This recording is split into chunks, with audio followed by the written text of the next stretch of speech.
আসসালামু আলাইকুম। আমি আজকে চলে আসছি একটা শশার ক্ষেতে।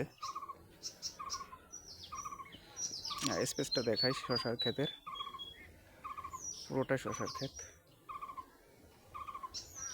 এই জায়গা নিয়ে শশা চাষ লম্বা পর্যন্ত।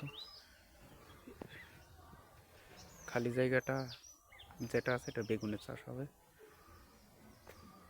সামনে ওই দেখা যায় শশা, আবার ওই পাশে মালচিং দিয়ে যা দেখা আছে এরপর ওটাও শশা। এরপরে ওই সাদা নারিকেল গাছের পরে যেটা দেখা যাচ্ছে মালচিং দেওয়া, ওটাও দূর থেকে বোঝা যাচ্ছে না, তারপর একটু জুম করে দেখি। হ্যাঁ, খুব বেশি ভালো বোঝা যাচ্ছে না, ওটাও মালচিং দেওয়া। ওপাশটা পুরোটাই। এবং এই যে শশার গাছ দেখা যাচ্ছে, শশার গাছের এই সোজাসুজিও মালচিং আছে।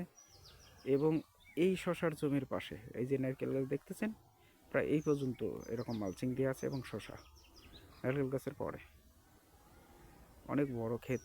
ক্ষেতটা জিহাদভার 60 গম্বুজ মসজিদের পাশেই এনার এই ক্ষেতটা।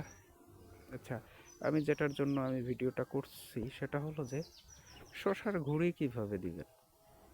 সবথেকে ভালো ফলন পেতে চাইলে সর্বপ্রথম মালচিংয়ে শশা করতে হবে। মালচিংয়ে শশা করতে হবে। দেখেন, মালচিংয়ে শশা করছে 24 ইঞ্চি পরপর এক একটা করে, 18 ইঞ্চি পরপর, 24 ইঞ্চি না, সরি 18 ইঞ্চি পরপর একটা করে চারা দিছে।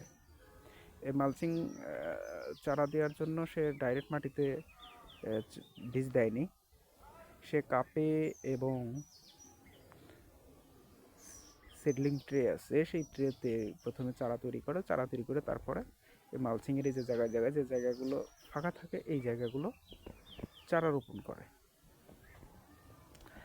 আচ্ছা, যেটা জানার দরকার যে শশার চাষ করতে গেলে ঘুড়িটা কেমন হবে। হ্যাঁ, শশার চাষ করতে গেলে ঘুড়িটা হওয়া লাগবে ত্রিভুজ আকৃতি। আপনি একটু খেয়াল করছেন কি না, যেহেতু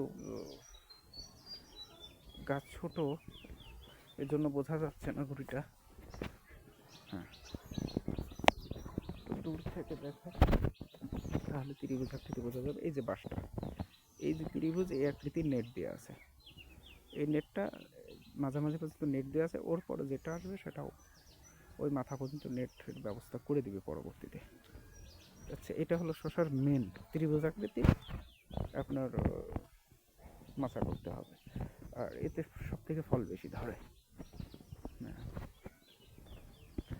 আমি একটু ভিতরে নিয়ে যাই। এই যে রাস্তা হচ্ছে 2 ফিট থেকে 2.5 ফিট চওড়া এরকম রাস্তা করছে, আর 3 ফিটের বেড করা। দেখেন রাস্তাটা খুব সুন্দর, পানি দেওয়ার জন্য, পানি নিষ্কাশনের জন্য খুব সুন্দর। পানি সেচ দেওয়া এবং পানি নিষ্কাশন দুটোর জন্যই সুন্দর। যেহেতু এখন শীতকালীন, এখন আর পানি নিষ্কাশন করা লাগবে না, শুধু সেচই দিতে হবে। আর শশার মেন হলো পানি। গাছের গ্রোথও খুব সুন্দর আছে জিহাদ ভাইয়ের। ফিল্ডটা একটু ভিজিট করতেছি, আমি সাধারণত একটু দেখানোর চেষ্টা করতেছি কীভাবে আসলে শশার চাষ করে। এটা হলো সবথেকে শশার চাষের সবথেকে বেস্ট পদ্ধতি। এই পদ্ধতিতে সবথেকে ভালো চাষ করা সম্ভব, অন্যথায় না। আচ্ছা, কৃষক ভাই ওষুধ ছিটাচ্ছে, খেয়াল করছেন কিনা ওই দেখা যায়।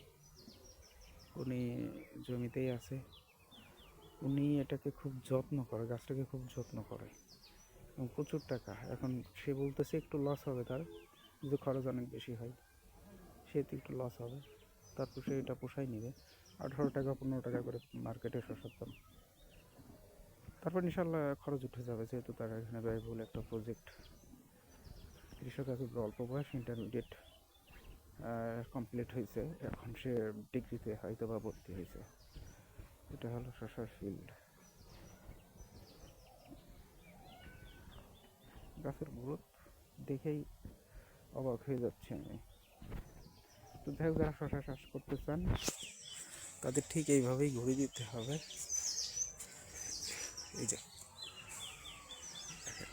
এইভাবেই তাদের ঘুরে দিতে হবে। ঘুরে দিলে সবচেয়ে বেশি ফলন পাবে শশায়, নতুবা ফলন কমে যাবে। ঘুড়ির ভিতরেও ঘুড়ির জন্যও ফলন বৃদ্ধি পায় শশার। আজকে এই পর্যন্তই। আল্লাহ হাফেজ, সালামু আলাইকুম।